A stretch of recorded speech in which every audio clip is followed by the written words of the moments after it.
ഈ ഇസ്ലാമിക തീവ്രവാദികളോട് പറയാനുള്ളത്, നിങ്ങളുടെ ഇസ്ലാമിക സർക്കാരുകളെ സ്ഥാപിക്കാൻ ശരിയാലോടെ അടിസ്ഥാനത്തിൽ സൂറ കൗൺസിലിന്റെ അടിസ്ഥാനത്തിൽ രാജ്യം ഭരിക്കാനുള്ള നിങ്ങളുടെ ശ്രമം അത്ര എളുപ്പമല്ല. നിങ്ങൾ ഈ പറയുന്ന ഇസ്രായേലിനെ പൂർണ്ണമായി അനിഹിലേറ്റ് ചെയ്തിട്ട്, ഇസ്രായേലിനെ പൂർണ്ണമായി ഇല്ലായ്മ ചെയ്ത്, ജൂത സ്ത്രീകളെ അടിമയാക്കി, അതുപോലെ തന്നെ ജൂത സ്ത്രീകളെയും കുട്ടികളെയും അടിമ കച്ചവടം നടത്താൻ വേണ്ടിയുള്ള നിങ്ങളുടെ സ്വപ്നങ്ങൾ അത് അത്ര എളുപ്പം നടക്കുന്ന കാര്യമല്ല.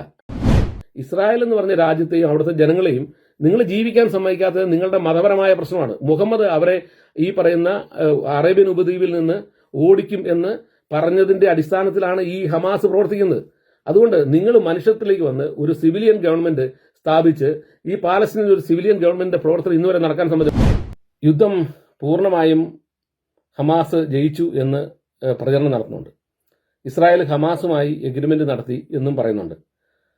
ഇതിനകത്തെ ഇസ്രായേൽ ഹമാസുമായി എഗ്രിമെന്റ് നടത്തി എന്നുള്ളത് തെറ്റായ കാര്യമാണ്. കാരണം അമേരിക്കയും ഈജിപ്തും അതോടൊപ്പം തന്നെ ഖത്തറും കൂടി ഉണ്ടാക്കിയ മീഡിയേറ്റർമാരാണ് ഈ എഗ്രിമെന്റ് ഉണ്ടാക്കിയിരിക്കുന്നത്. ആ എഗ്രിമെന്റിലാണ് ഇവർ ഒപ്പിട്ട് കൊടുത്തിരിക്കുന്നത്. ഹമാസുമായി നേരിട്ട് ഇസ്രായേൽ ഒരിക്കലും ഒരു എഗ്രിമെന്റിന് തയ്യാറാകില്ല. കാരണം ഹമാസുമായി എഗ്രിമെന്റിന് തയ്യാറായാൽ അത് ഇസ്രായേലിനകത്ത് ഇസ്രായേലി പ്രധാനമന്ത്രിക്ക് നിലനിൽക്കാൻ പോലും കഴിയാത്ത സാഹചര്യമുണ്ട്. അതാണ് ഇസ്ഹാക്ക് റബീന്റെ അനുഭവം എന്ന് പറയുന്നത്.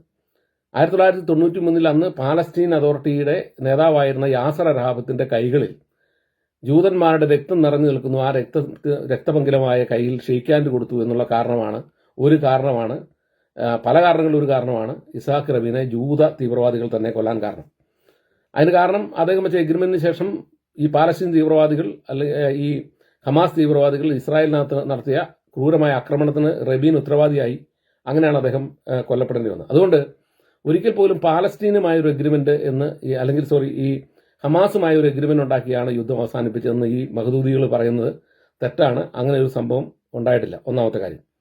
രണ്ടാമത്തെ കാര്യം, യുദ്ധം ഇസ്രായേൽ തോറ്റു എന്നാണ് പറയുന്നത്. ഇസ്രായേൽ തോറ്റു എന്ന് പറയുമ്പം എന്തായിരുന്നു ഈ ഹമാസിന്റെ ലക്ഷ്യം? എന്തിനു വേണ്ടിയാണ് ഹമാസ് സെപ്റ്റംബർ 7 ഈ 2023 ഈ 1200 ആളുകളെ ഇസ്രായേലിന്റെ അകത്ത് കയറി കൊല്ലുകയും 251 ആളുകളെ പിടിച്ചുകൊണ്ട് പോവുകയും കുട്ടികളെയും സ്ത്രീകളും അടങ്ങുന്ന ആളുകളെ റേപ്പ് ചെയ്യുകയും ആക്രമിക്കുകയും അവരെ പിടിച്ചുകൊണ്ട് പോവുകയും ഒക്കെ ചെയ്ത് ഈ ഗുഹയ്ക്കകത്തുകൊണ്ട് താമസിപ്പിക്കുന്നത്, ഈ മല്ലാരണ്യത്തിലുള്ള ഈ ഗുഹയ്ക്കകത്തുകൊണ്ട് താമസിപ്പിക്കുന്നതിന്റെ കാരണം എന്താണ്? അതിന്റെ കാരണം അവരുടെ ഉദ്ദേശ ലക്ഷ്യം എന്താണെന്നാണ് നിങ്ങൾ ആദ്യം പഠിക്കേണ്ടത്. അതായത് ഇസ്രായേൽ ഈ ഹമാസ് അവരുടെ പ്രഖ്യാപിത ലക്ഷ്യമായി പറയുന്ന കാര്യം നിങ്ങൾ ഒന്ന് മനസ്സിലാക്കണം. Israel will exist and will continue exist until Islam will obliterate it, just as it obliterated others before it എന്നാണ് ഈ ഹമാസിന്റെ പ്രഖ്യാപിത രേഖ. 1988 അവരുടെ ഒരു പ്രഖ്യാപിത രേഖയുണ്ട്. ആ രേഖയിൽ അവർ പറഞ്ഞിട്ടുള്ളത് ഇതാണ്.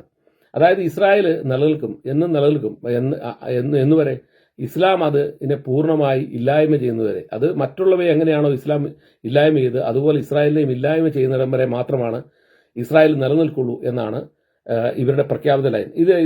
ഇതിന് ഉപജ്ഞാതാവെന്ന് പറഞ്ഞാൽ ഇമാം ഹസൻ അൽ ബന്ന എന്ന് പറയുന്ന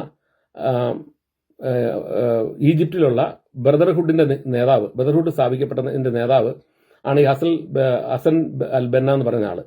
ഇദ്ദേഹം പറഞ്ഞ വാക്കുകളാണ് ഈ പറയുന്ന ഹമാസിന്റെ ഡിക്ലറേഷനിൽ ഏറ്റവും തലപ്പത്ത് എഴുതി വെച്ചിരിക്കുന്നത്. രണ്ടാമത്തെ അവരുടെ പോയിന്റ് എന്ന് പറയുന്നത്, അവർ ഇസ്രായേലിനെ ഒരിക്കലും അംഗീകരിക്കില്ല. റിവർ ടു സീ എന്ന് പറയുന്ന മുദ്രാവാക്യമാണ് പിന്നീട് അവർ ഉയർത്തിയിരിക്കുന്നത്. ഈ റിവർ ടു സീ എന്ന് പറയുന്നത് മെഡിറ്ററേനിയൻ സീക്കും അതുപോലെ തന്നെ ഗലീലിയ തടാകത്തിനിടയിലുള്ള മുഴുവൻ സ്ഥലം, അതായത് ഇസ്രായേൽ പൂർണ്ണമായും അവരുടേതാണെന്നും ഇസ്രായേലിനകത്ത് ജൂതന് താമസിക്കാം, ഇസ്ലാമിക നിയമം അനുസരിച്ച് അവരുണ്ടാക്കുന്ന നിയമവ്യവസ്ഥയ്ക്കകത്ത് താമസിക്കാം. അങ്ങനെ താമസിക്കുന്ന ജൂതൻ അവർക്ക് ഇസ്ലാമിക നിയമം അനുസരിച്ച് ജസിയ കൊടുക്കണം, സെക്കൻഡറി പൗരനായിട്ടാണ് ട്രീറ്റ് ചെയ്യുള്ളൂ. ഇസ്ലാമിന് പുറത്തുള്ള ഒരു നീതിയില്ല.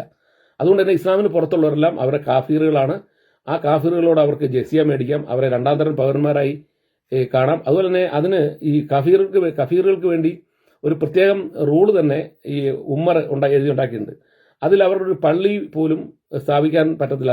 അതായത് ഒരു മുസ്ലിം പള്ളിയുടെ പൊക്കത്തിലുള്ള ഒരു പള്ളി പോലും സ്ഥാപിക്കാൻ പറ്റത്തില്ല. മറ്റാളുകൾ ഒരു മുസ്ലിം വീട്ടിൽ കയറി വന്നാൽ അവന് 2-3 ദിവസം താമസിക്കാൻ അവന്റെ ബെഡ്റൂം ഒഴിവാക്കി കൊടുക്കണം. അങ്ങനെ പറഞ്ഞ് കുറെ കണ്ടീഷൻസ് ഉമ്മർ എഴുതി വെച്ചിട്ടുണ്ട്. അപ്പോൾ അതിൻ്റെ അടിസ്ഥാനത്തിൽ ഈ ജൂതന് വേണമെങ്കിൽ അവിടെ താമസിക്കാം. ഇതാണ് ഈ ഹമാസ് എന്ന് പറഞ്ഞ ഓർഗനൈസേഷന്റെ പ്രഖ്യാപിത ലക്ഷ്യം. ഈ പ്രഖ്യാപിത ലക്ഷ്യത്തിൽ ഹമാസ് എത്തിയോ? ഹമാസിന് എവിടെയെങ്കിലും എത്താൻ പറ്റിയോ? ഹമാസിന്റെ അവസ്ഥ എന്താണെന്ന്, എന്തുകൊണ്ടാണ് ഇസ്രായേൽ ഒരു ട്രൂസിന് തയ്യാറായത്, ഒരു താൽക്കാലിക വിരാമത്തിന് തയ്യാറായത് എന്ന് നിങ്ങൾ മനസ്സിലാക്കണം. ഇതിൻ്റെ അകത്ത് ഇസ്രായേൽ പറഞ്ഞ 3 പോയിന്റ് അവരുടെ ഹോസ്റ്റേജസിനെ തിരിച്ചു കൊണ്ടുവരും യുദ്ധം തുടങ്ങുമ്പോൾ. അവർ പറഞ്ഞു ഹമാസിനെ ഡിസ്ട്രോയ് ഹമാസിനെ ഡിസ്ട്രോയ് ചെയ്യും. അതിനുശേഷം പറഞ്ഞിരിക്കുന്നത് ഹമാസിന് ഒരിക്കലും തിരിച്ചു വരാത്ത രീതിയിൽ അവർ ഗാസിയാക്കി തീർക്കും, റീ റാഡിക്കലൈസേഷൻ നടത്തും. ഇതൊക്കെയാണ് ഇസ്രായേൽ യുദ്ധം തുടങ്ങുന്ന പറഞ്ഞിരുന്നത്.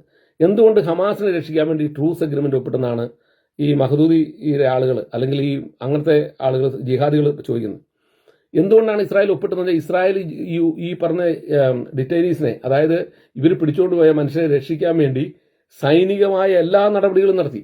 അവര് സൈനിക നടപടി കഴിക്കുക ആദ്യം 3 ഇസ്രായേലീസ് രക്ഷപ്പെട്ടു വന്ന് അവരെ ആളുമാറി വെടിവെച്ചു, മിസ്ഫയറായി വെടിവെച്ചു പോന്നു. അത് സംഭവിച്ചതിന് ശേഷം പിന്നീട് അവർ 3 ആളുകളെ അവര് ഈ പറഞ്ഞ ജനനിബിഡമായ സ്ഥലത്ത് താമസിച്ചിരുന്ന ഒരു വലിയ മൾട്ടി സ്റ്റോറേഡ് ബിൽഡിങ്ങിന്റെ മുകളിൽ താമസിച്ചിരുന്ന ആളുകളെ കമാൻഡോ ഓപ്പറേഷൻ രക്ഷപ്പെടുത്തി. ആ കമാൻഡോ ഓപ്പറേഷൻ രക്ഷപ്പെടുത്തി. അതോടൊപ്പം തന്നെ അവിടെ ആ കമാൻഡോ ഓപ്പറേഷന്റെ കമാൻഡർ മരിക്കുകയും ചെയ്തു, തിരിച്ച് ഫയറിംഗ് ഉണ്ടായി മരിക്കുകയും ചെയ്തു. അങ്ങനെ അവർ കമാൻഡോ ഓപ്പറേഷൻ മുമ്പോട്ട് പോകുന്ന സമയത്ത് മറ്റൊരു സ്ഥലത്ത് 6 ആളുകളെ താമസിപ്പിച്ചിട്ടുണ്ട് എന്നറിഞ്ഞുകൊണ്ട് ഇസ്രായേൽ സൈന്യം പതുക്കെ അതിനോട് അടുക്കുന്ന സമയത്ത് സംഭവിച്ചതെന്ന് വെച്ചാൽ ഈ 6 പേരെയും ഈ ഹമാസ് തീവ്രവാദികൾ വെടിവെച്ചു വന്നു. അതോടുകൂടി ഈ സംഭവിച്ചതെന്താണെന്ന് വെച്ചാൽ ഈ 3 പേരെ കമാൻഡോ ഓപ്പറേഷൻ രക്ഷിച്ചതോടുകൂടി ഈ യാഹ്യ സെൻവാർ എന്ന് പറയുന്ന അവരുടെ നേതാവ് ഇവർക്ക് കൊടുത്തായിരുന്ന ഉത്തരവെന്ന് പറയുന്നത് ഇസ്രായേലിന്റെ സാന്നിധ്യം ഈ പറഞ്ഞ ഡിറ്റൈനികളുള്ള തടഞ്ഞു വെക്കപ്പെട്ടുള്ള മനുഷ്യരുള്ള ഏതെങ്കിലും പരിസരത്ത് കണ്ട ഇവരെ വെടിവെച്ചു കൊല്ലാനാണ്. അത്തരത്തിൽ 6 പേരെ വെടിവെച്ചു. അത് പിന്നീട് ഇസ്രായേൽ അവരുടെ ഈ ഡഞ്ചൻസിൽ നിന്ന്, അതായത് ഈ വലിയ ഗുഹയിൽ നിന്ന് കണ്ടെത്തുകയും ആ ബോഡി അവർ തിരിച്ച് എടുക്കുകയും ചെയ്തു. അപ്പൊ സംഭവിച്ചതെന്ന് വെച്ചാൽ ഇസ്രായേലിന്റെ അകത്ത് ഇസ്രായേലി സൈനികരുടെ ഇടപെടൽ കൊണ്ട് ആണ് ഇവർ വെടികൊണ്ട് മരിച്ചത് എന്നുള്ള ഒരു വികാരം ഉണ്ടാക്കുകയും അതുകൊണ്ട് പിന്നീട് ഇസ്രായേലിന് ഇതിന്റെ കമാൻഡോ ഓപ്പറേഷൻ മുമ്പോട്ട് പോകാൻ കഴിയാതെ വന്നു. അതിന്റെ കാരണം അങ്ങനെ കമാൻഡോ ഓപ്പറേഷനിൽ പാളിയാൽ ഇവർ ഏതെങ്കിലും തരത്തിൽ ഈ ആളുകളെ വെടിവെച്ചു പോലും. അതുകൊണ്ടാണ് ഇസ്രായേൽ യഥാർത്ഥത്തിൽ ഈ ട്രൂസിലേക്ക് പോകേണ്ടി വന്നത്. കാരണം ഈ പറഞ്ഞ ട്രൂസിലൂടെ ഈ ആളുകളെ രക്ഷിക്കുക എന്നുള്ളതല്ലാതെ വേറെ ഇസ്രായേലിന് മാർഗ്ഗമില്ല.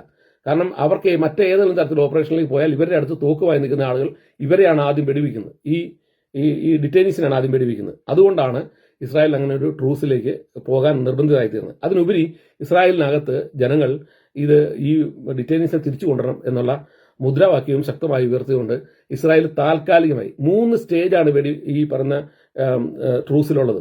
ആ 3 സ്റ്റേജിൽ ആ വെടിനിർത്തൽ ആകെ 3 സ്റ്റേജസ് ആയിട്ടാണ് വെടിനിർത്തിയത്. അതിൽ ആദ്യത്തെ ഒരു സ്റ്റേജിൽ മാത്രമേ ഇവർ ഒപ്പിട്ടിട്ടുള്ളൂ. ഈ 6 ആഴ്ചത്തേക്കുള്ള ഈ ഒരു സ്റ്റേജിൽ മാത്രമാണ് ഇസ്രായേൽ ഒപ്പിട്ടിട്ടുള്ളത്. ആ സ്റ്റേജിനുള്ളിൽ 33 ഡിറ്റൈനീസിനെ തിരിച്ചു കൊണ്ടുവന്നും 2000-ഓളം വരുന്ന പാലസ്തീനികളെ തിരിച്ച് ഇസ്രായേൽ ജയിലിൽ നിന്ന് മോചിപ്പിക്കുമെന്നാണ് എഗ്രിമെന്റ്. ഇസ്രായേൽ പ്രൈം മിനിസ്റ്റർ കൃത്യമായി പറഞ്ഞു, 2ാമത്തെ സ്റ്റേജിൽ ഞങ്ങൾ ഒപ്പിടണോ വേണ്ടയോ എന്ന് തീരുമാനിക്കും എന്ന് പറഞ്ഞിട്ടുണ്ട്. അതിനുപരി അവരുടെ ഒരു വൈബ്രന്റ് ആയിട്ടുള്ള നിലപാട് എന്ന് പറഞ്ഞ് 3 മണിക്കൂർ താമസിച്ചു ഈ ഡിറ്റൈനീസിന്റെ പേര് കൊടുക്കാൻ. അപ്പൊ തന്നെ ഇസ്രായേൽ വീണ്ടും ആക്രമണം ആരംഭിച്ചിരുന്നു. അപ്പൊ അവിടെ ഇസ്രായേൽ ചെയ്ത പരിപാടി എന്ന് പറയുന്നത് അവരുടെ പ്രഖ്യാപിത ലക്ഷ്യത്തിലേക്ക് എത്താൻ വേണ്ടി ഇവരെ മോചിപ്പിക്കാൻ വേണ്ടിയാണ് ഈ ട്രൂസിലേക്ക് വന്നിരിക്കുന്നത്. 2nd സ്റ്റേജോ 3rd സ്റ്റേജോ ഇസ്രായേൽ ഇതുവരെ ഒപ്പിട്ടിട്ടില്ല. അപ്പൊ അതുകൊണ്ട് ഈ പറഞ്ഞ ജിഹാദികൾ കേരളത്തിൽ ഇരുന്ന് ഈ ആളുകളെ തെറ്റിദ്ധരിപ്പിക്കുന്നതിന് ഒരു മര്യാദ വേണം. ഇനി ജിഹാദികളുടെ ഈ പറഞ്ഞ ഈ ഹമാസ് എന്ന് പറഞ്ഞ തീവ്രവാദി സംഘടനയുടെ ലക്ഷ്യങ്ങളിൽ എവിടെയെങ്കിലും അവരെത്തിയോ? ഇനിയിപ്പോൾ ഇസ്രായേൽ ലക്ഷ്യത്തിലെത്തിയില്ലെന്ന് ഇവർ പറയുന്നു. ഹമാസിന്റെ ഏത് ലക്ഷ്യത്തിലാണ് അവരെത്തിയത്? 47,000-ഓളം വരുന്ന ആളുകൾ അവിടെ മരിച്ചു. അതുപോലെ തന്നെ 1,10,000 ആളുകൾ ഇൻജേർഡായി. അതുപോലെ 10,000 പേരെ കാണാതെയായി. അവിടുത്തെ 90% ബിൽഡിങ്ങുകൾ നശിച്ചു, 50% ഹോസ്പിറ്റൽ നശിച്ചു, സ്കൂളുകൾ നശിച്ചു. ആ നാട് കംപ്ലീറ്റ് 40 മില്യൺ റബിൾസ് ആയി തീർന്നു. അതായത് 40 മില്യൺ കെട്ടിടങ്ങളും മറ്റുമെല്ലാം ഇടിഞ്ഞു വീണ് 40 മില്യൺ ടൺ റബിൾസ് ആയി തീർന്നു എന്നാണ് ഒരു കണക്ക് പറയുന്നത്. അതുപോലെ അവിടെ മനുഷ്യർ താമസിക്കാൻ ഒരു അവസ്ഥയില്ലാതെയായി. ഇവിടെ എവിടെയാണ് ഹമാസ് ജയിച്ചിട്ടുള്ളത്? 2ാമത്തെ ചോദ്യം, ഹമാസിന്റെ ലക്ഷ്യത്തിലെത്താൻ എന്ത് നേട്ടമാണ് ഹമാസ് ഉണ്ടാക്കിയിട്ടുള്ളത്? അവർ ഈ ഡിറ്റൈനീസിനെ വിടാൻ വേണ്ടിയുള്ള ട്രൂസിന് ശേഷം ഇന്നിപ്പോൾ വീണ്ടും സംഭവം നടക്കുന്നു. നമ്മൾ ഇസ്രായേൽ ഈ കാര്യത്തിൽ നിന്ന് യുദ്ധത്തിൽ നിന്ന് പിന്മാറി ഇസ്രായേൽ പരാജയപ്പെട്ടെന്ന് പറഞ്ഞാൽ വീണ്ടും വെസ്റ്റ് ബാങ്കിൽ റെയ്ഡ് നടന്നുകൊണ്ടിരിക്കുകയാണ്. ഇപ്പം ഇന്നലെയായിട്ട് ഇസ്രായേൽ റെയ്ഡ് നടന്നുകൊണ്ടിരിക്കുകയാണ്. അപ്പോൾ അടിസ്ഥാനപരമായി ഇസ്രായേലിന്റെ ഒരു സ്ട്രാറ്റജിക്കലായിട്ടുള്ള ഒരു പിന്നോട്ട് മാറ്റം എന്നുള്ളതല്ലാതെ ഇതിൻ്റെ അകത്ത് യുദ്ധം അവസാനിച്ചെന്ന് പോലും നമുക്ക് പറയാൻ പറ്റില്ല. യുദ്ധം അവസാനിപ്പിക്കണമെന്നാണ് സാധാരണക്കാരായ മുഴുവൻ ആളുകളുടെയും ആഗ്രഹം. പക്ഷേ ഈ യുദ്ധം അവസാനിക്കാൻ ഒരു സാധ്യതയില്ല എന്നുള്ളതാണ് തെളിയുന്നത്. രണ്ടാമത്, ഇപ്പോഴത്തെ സാഹചര്യത്തിൽ ട്രംപ് അമേരിക്കയിൽ വന്നു. ട്രംപിന്റെ നിലപാടെന്തായിരുന്നു ഈ ഇസ്രായേലിനോടുള്ളത്?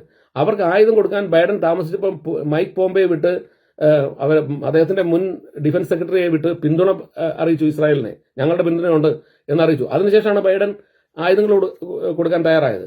അതുപോലെ തന്നെ ഈ ഇറാനെ ആക്രമിക്കാൻ പറഞ്ഞപ്പോൾ ട്രംപ് എന്താണ് പറഞ്ഞത്? അവരുടെ ആറ്റമിക് പ്ലാന്റും അതുപോലെ തന്നെ റിഫൈനറികളും ആക്രമിക്കരുതെന്ന് ബൈഡൻ പറഞ്ഞപ്പം ട്രംപ് എന്താണ് പറഞ്ഞത്? നിങ്ങൾ അവരുടെ ആറ്റമിക് പ്ലാന്റിനെ ആക്രമിക്കാനാണ് ട്രംപ് പറഞ്ഞത്.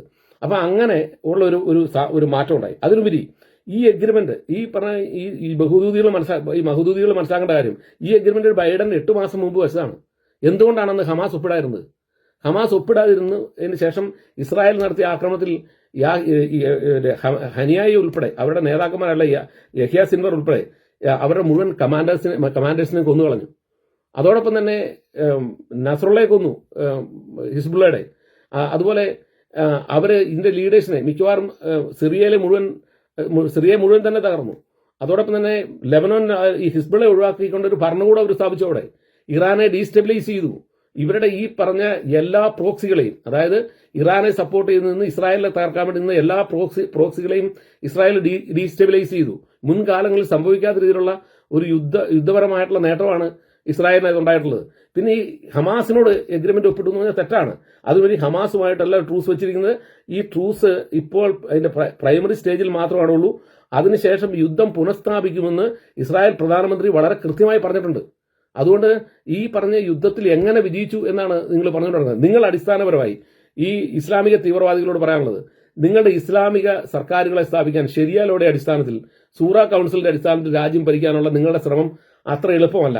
നിങ്ങൾ ഈ പറയുന്ന ഇസ്രായേലിനെ പൂർണ്ണമായി അനിഹിലേറ്റ് ചെയ്തിട്ട്, ഇസ്രായേലിനെ പൂർണ്ണമായി ഇല്ലായ്മ ചെയ്ത് ജൂത സ്ത്രീകളെ അടിമയാക്കി, അതുപോലെ തന്നെ ജൂത സ്ത്രീകളെയും കുട്ടികളെയും അടിമ കച്ചവടം നടത്താൻ വേണ്ടിയുള്ള നിങ്ങളുടെ സ്വപ്നങ്ങൾ അതത്ര എളുപ്പം നടക്കണ കാര്യമല്ല. അതിന്റെ കാരണം എന്താണെന്ന് വെച്ചാൽ, നിങ്ങൾ അടിമത്തത്തെ ഇന്നും പ്രോത്സാഹിപ്പിക്കുന്നവരാണ്, ഇന്നും അടിമത്തത്തെ നിങ്ങൾക്ക് ന്യായീകരിക്കുന്നവരാണ്. നിങ്ങളുടെ മുഹമ്മദ് അടിമയെ വിറ്റിട്ടുണ്ട്, നിങ്ങളുടെ മുഹമ്മദ് അടിമയെ പോയിച്ചിട്ടുണ്ട്, അതുപോലെ തന്നെ നിങ്ങളുടെ മുഹമ്മദ് അടിമക്കച്ചവടം നടത്തിയിട്ടുണ്ട്.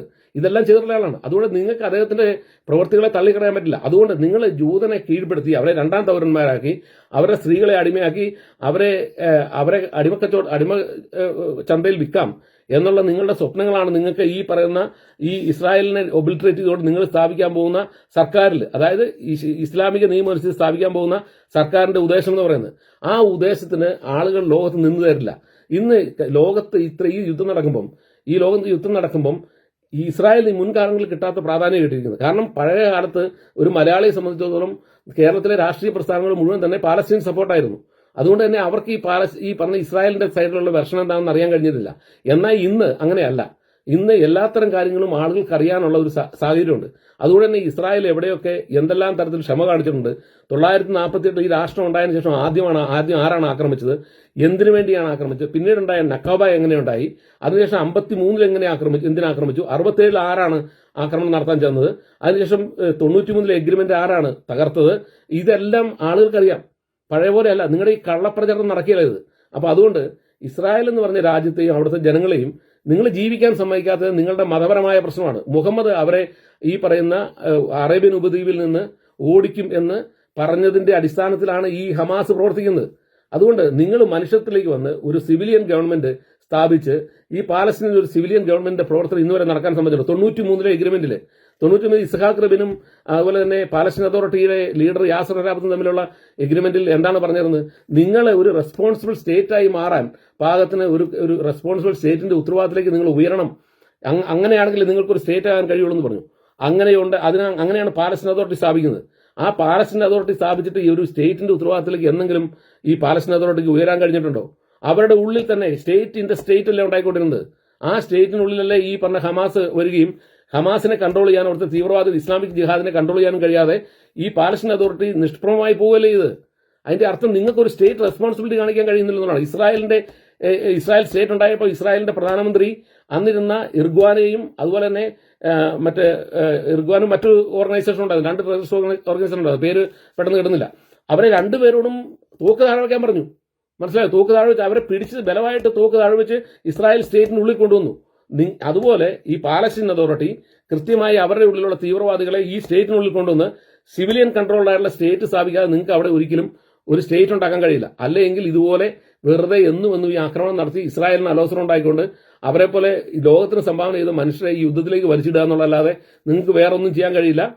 അതുകൊണ്ട് നിങ്ങൾ ആദ്യം തന്നെ നിങ്ങളുടെ സൈഡിൽ നിങ്ങൾ മാനവീയതയും മനുഷ്യത്വം ഉയർത്തിപ്പിടിക്കുക. നിങ്ങളുടെ ഈ കാലകരണപ്പെട്ട ഖുർആൻ എന്ന് പറഞ്ഞ പുസ്തകത്തിൽ മുഹമ്മദ് എന്ന് പറഞ്ഞ കാലകരണപ്പെട്ട വ്യക്തിത്വം പറയുന്നതനുസരിച്ച് നിങ്ങൾ പ്രവർത്തിക്കാൻ നിന്നാൽ നിങ്ങൾക്ക് ഒരു സ്ഥലത്തും പിടിച്ചു നിൽക്കാൻ കഴിയില്ല. നിങ്ങളെ ലോകം തന്നെ ഈ ഒരു അകറ്റി നിർത്തുന്ന ഒരു കാലമാണ് വരാൻ പോകുന്നത്. അതുകൊണ്ട് നിങ്ങൾ യുദ്ധം ജയിച്ചു എന്ന് പറഞ്ഞുകൊണ്ട് നടക്കുന്നത് തെറ്റാണ്. ഇസ്രായേൽ അതിന്റെ ലക്ഷ്യത്തിലേക്ക് തന്നെ എത്തി. കാരണം ഇസ്രായേൽ കുറേയേറെ സ്ഥലം ബഫർ സോൺ പിടിച്ചെടുത്തു, സിറിയ പിടിച്ചെടുത്തു. അതോടൊപ്പം തന്നെ സിറിയ ഡമാസ്കസിന് 25 കിലോമീറ്റർ അകലെ ഇസ്രായേൽ സൈന്യം നിൽക്കുന്നത്. അതുപോലെ തന്നെ അവര് ഹെർമൻ കുന്നുകൾ മുഴുവൻ പിടിച്ചു. കാരണം അവരെ വളരെ തന്ത്രപ്രധാനമായ സ്ഥലമാണത്. അതിനുപരിയായിട്ട് ഗലീലിയ കടലിലേക്ക് വെള്ളം ഒഴുകുന്ന കുന്നുകളാണത്. ആ കുന്നുകൾ മുഴുവൻ അവർ പിടിച്ചു. അതുപോലെ ലെബനോൻ തീർത്തെടുത്തു. അതുപോലെ ഇറാനെ അശക്തമാക്കി. അതുപോലെ ഹൂത്തികളെ തകർത്തു. അവരുടെ ശത്രുക്കളെല്ലാം അവർ തകർത്തു കഴിഞ്ഞു. ഇനി ഇസ്രായേലിനുള്ളിൽ ഹമാസുമായിട്ടുള്ള ഈ ഗാസയിലുള്ള പ്രശ്നമാണ്. ആ പ്രശ്നം എന്ന് പറയുന്നത് ഫസ്റ്റ് സ്റ്റേജിൽ അവരുടെ ഡിക്റ്റേറ്റേഴ്സിനെ റിലീസ് ചെയ്യാൻ മാത്രമാണ് അവർ ശ്രമിച്ചിട്ടുള്ളൂ. Second stage ഒപ്പിട്ടിട്ടില്ല. ഈ മഹ്ദൂദിക്കാരും ഈ കള്ള പ്രചാരവും പറയുന്നത് തെറ്റാണ്. ഇത് ഇസ്രായേലിൽ പരാജയപ്പെട്ടു എന്ന് പറയുന്നത് വെറും യാതൊരു തരത്തിലുള്ള പഠനമില്ലാതെ വെറുതെ ഈ മതബോധത്തിന്റെ അടിസ്ഥാനത്തിൽ പറയുന്നത് മാത്രമാണെന്ന് പറഞ്ഞു.